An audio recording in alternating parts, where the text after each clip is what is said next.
Olá pessoal, sejam bem-vindos. Esse é o canal Temática Bíblica.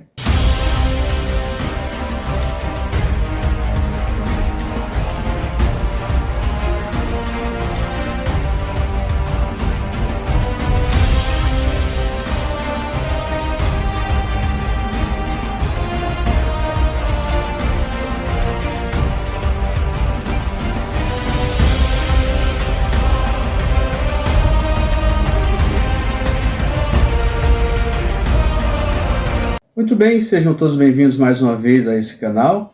É com muito prazer que estamos gravando mais um vídeo, dando sequência aí nesse trabalho de evangelismo aqui no YouTube.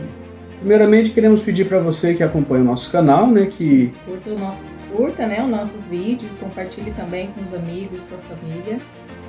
É isso aí, para que esse canal ele possa ter relevância, para que a mensagem chegue a mais pessoas, Nós temos percebido pelos últimos vídeos que o YouTube não tem entregado nossos vídeos para os inscritos do canal, Por isso é importante você curtir ou comentar alguma coisa para que o YouTube entenda que você tem interesse no conteúdo do canal e que assim ele possa estar te notificando quando nossos vídeos forem lançados, Nós estamos trabalhando com a ideia de repente estar criando um outro canal e estar postando lá também os vídeos daqui, para estarmos fazendo uma transição de canal, porque nós percebemos que esse canal aqui ele tem sido um pouco desfavorecido pelo YouTube, Afinal, o tema que nós abordamos, esse tema religioso, dependendo da maneira que é abordada, o próprio YouTube já começa a criar uma certa sanção em cima do canal. Mas se você puder nos ajudar, você já vai estar fazendo muito, curtindo, comentando, Para o vídeo de hoje, nós vamos estar falando sobre um método que Jesus tinha de evangelizar. Sabemos que Jesus ele tinha muitos métodos, Kelly? Isso. Para que a mensagem dele ficasse mais simples para as pessoas entenderem, E afinal, naquela época ali, aquele meio onde Jesus estava era um meio de pessoas simples, humildes, Então, quanto mais simples fosse a mensagem, mais fácil seria transmitido ali o conteúdo daquela mensagem, Então, hoje, sobre o que nós vamos falar aqui? Então, nós vamos falar hoje sobre o joio e o trigo, Então, como o João ele disse, realmente Jesus ele usava dessa maneira, de se expressar, de usar coisas simples para que as pessoas tenham um bom entendimento, E Jesus sempre também ele falava por parábolas, e o que ele usava ali eram coisas ali que eles conheciam, que era agricultura, as pessoas eram pescadores, Então Jesus ele sempre usava de coisas que eles conheciam para falar ali por parábolas, para que eles tenham um melhor entendimento também, E o que nós vamos falar hoje é sobre a parábola do joio e do trigo, Que está lá em Mateus, no capítulo 13 e no verso 24. E eu já vou ler aqui para vocês, que diz assim: Outra parábola lhes propôs, dizendo: O reino dos céus é semelhante a um homem que semeou boa semente no seu campo. Mas, enquanto os homens dormiam, veio o inimigo dele, semeou o joio no meio do trigo e retirou-se. E quando a erva cresceu e produziu fruto, apareceu também o joio. Então, vindo os servos do dono da casa, lhe disseram: Senhor, não semeaste boa semente no teu campo? De onde vem, pois, o joio? Ele, porém, lhes respondeu: O inimigo fez isso. Mas os servos lhe perguntaram: Queres que vamos e arranquemos o joio? Não, replicou ele, para que, ao separar o joio, não arranqueis também com ele o trigo. Deixai-os crescer juntos até a colheita. E no tempo da colheita direi aos ceifeiros: Ajuntai primeiro o joio, atai-o em feixes para ser queimado, mas o trigo recolhei-o no meu celeiro.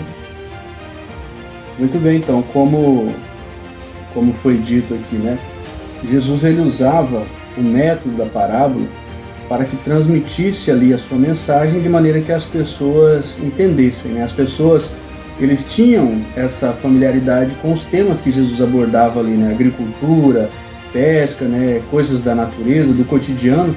Então assim ficava mais fácil para eles entenderem, Se você quiser ler depois aí, a partir do verso 36, Jesus ele vai estar explicando sobre essa parábola, né, do joio e do trigo.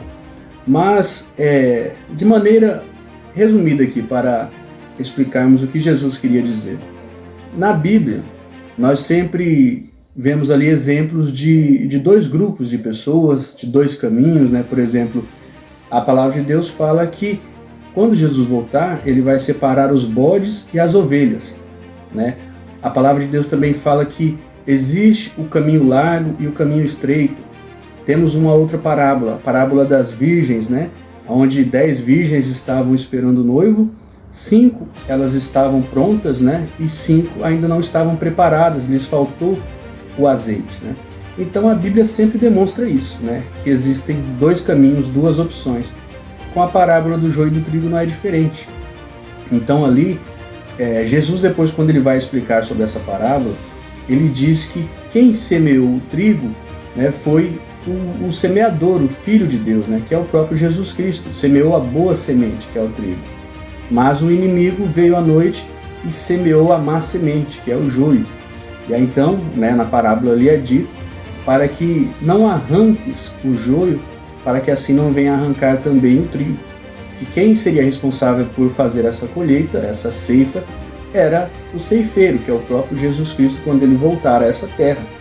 Então, o joio, como é de conhecimento de todos, né, da maioria, representa aquela pessoa que está muitas vezes ela está dentro da igreja, mas ela muitas vezes é uma pessoa não convertida, né, Kelly?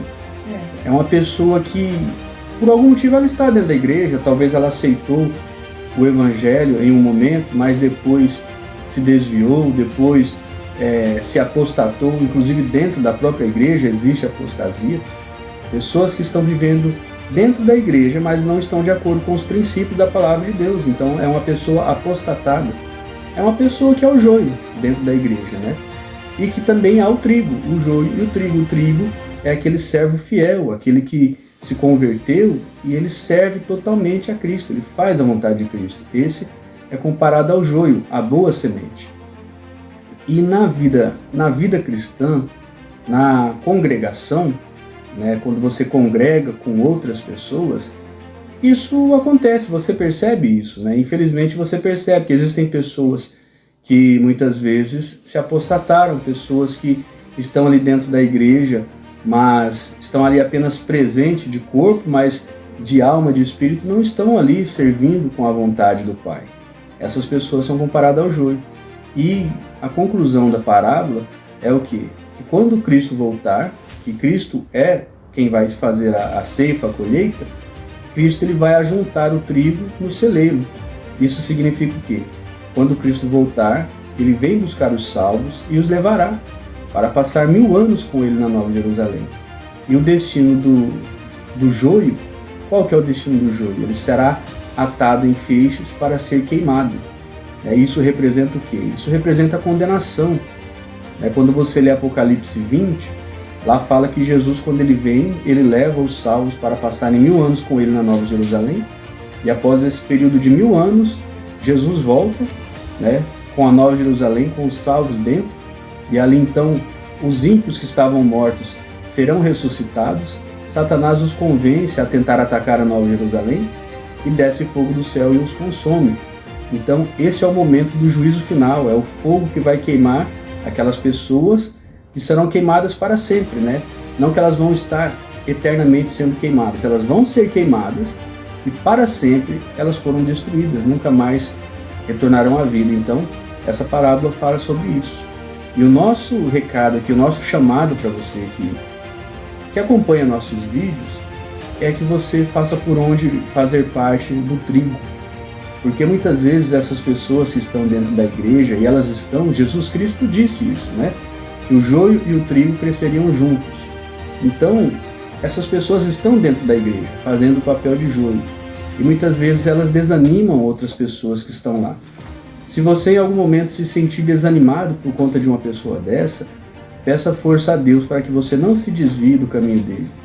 Porque muitas pessoas boas, ao se depararem com essas pessoas que são pedras de tropeço dentro da igreja, elas desanimam e assim vêm a se tornar também joio, né, por conta do que aquela pessoa fez para ela. mas que você não possa ser assim. Se você tem seus desafios dentro da igreja, que não é fácil, você permaneça firme, peça a Deus força, peça o Espírito Santo agindo em sua vida para que você prevaleça, né? Para que você se mantenha firme até o retorno do nosso Senhor Jesus Cristo e que possamos todos serem ajuntados no celeiro do nosso Senhor Jesus Cristo, que é o nosso semeador e quem faz a colheita também, né, Kelly? Exatamente. E só para concluir aqui sobre lá, que está escrito lá na explicação da parábola, que diz assim, lá no verso 39, que fala sobre a ceifa, né? Que os anjos, Deus enviará os anjos, né? Para fazer a ceifa. Lá em Apocalipse, capítulo 14, no verso 15, em diante, que diz assim: outro anjo saiu do santuário gritando em grande voz para aquele que se achava sentado sobre a nuvem. Aí o que ele diz lá sobre a ceifa, né? Toma a tua foice, ceifa, pois chegou a hora de ceifar. Visto que a seara da terra já amadureceu, aquele que estava sentado sobre a nuvem passou a sua foice sobre a terra e a terra foi ceifada. Então, essa passagem de Apocalipse diz tudo sobre também a explicação aqui da parábola, né? O que Jesus estava falando lá para os discípulos, né? Exatamente, né? Os textos, eles estão interligados, né? Falando ali, Apocalipse falando do momento, né, da colheita, que fala que a seara já está pronta, né? Isso significa o quê? Esse é o momento que o evangelho ele é pregado a todo mundo e todas as pessoas já tiveram a oportunidade de se decidir por ser trigo ou ser joio. O fato é que a seara está pronta e o nosso Senhor Jesus Cristo ele vai voltar para fazer a ceifa. Então, que possamos estar juntos para sermos separados todos para o celeiro do nosso Senhor Jesus Cristo. Mais uma vez, pedimos a você que, se puder, possa curtir, comentar, né, Kelly? Isso, curte, compartilha também nosso vídeo. Exatamente. Inscreva-se no canal também, que você não é inscrito.